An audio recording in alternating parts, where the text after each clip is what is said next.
Glenn Close offers a defense of Scarlett Johanssons' controversial casting in Rub Tug.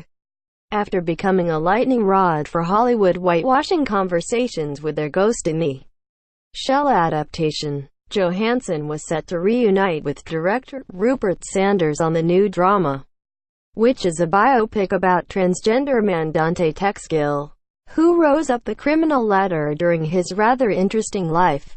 Johansson, of course, is a cisgender actress, and her casting as Gill generated substantial backlash. Critics felt Rub Tug was a golden opportunity to place a transgender actor front and center on a major film this year. Johansson eventually dropped out of the picture, saying in a statement she recognized her casting could be interpreted as insensitive.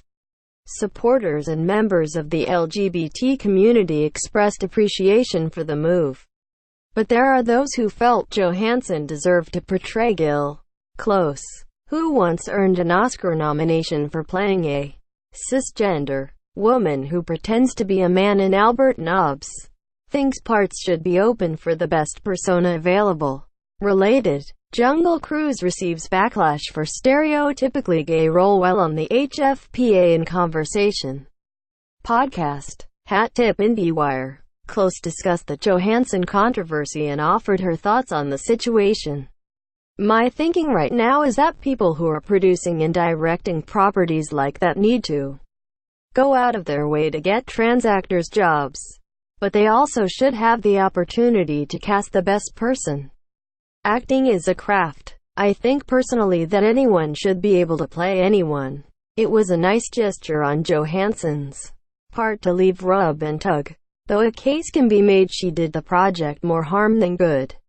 There's no guarantee the film will actually be made now that it no longer has an A-list star attached. Obviously, the studio was banking on Johansson to be a draw, and they may get cold feet if it becomes a vehicle for someone with less clout. Johansson was also in line to produce, so hopefully she can stay on board in that capacity and ensure Rub Tug isn't permanently cancelled.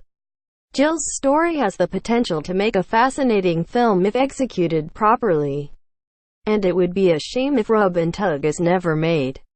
There's no denying casting a transgender as Gill would have been an important step forward for Hollywood, but Close does make a convincing point. The goal of any director should be to find the best performer for any part, and Sanders obviously felt Johansson was the right fit for Rub Tug. Actors pretend to be things they're not all the time, and Johansson may have been able to deliver a strong turn as Gill. Ideally, Sanders will be able to find a replacement for Johansson who isn't just transgender, but will be perfect in the role. Source: IndieWire Tags. Rub Tug looking for an ad-free experience on ScreenRant.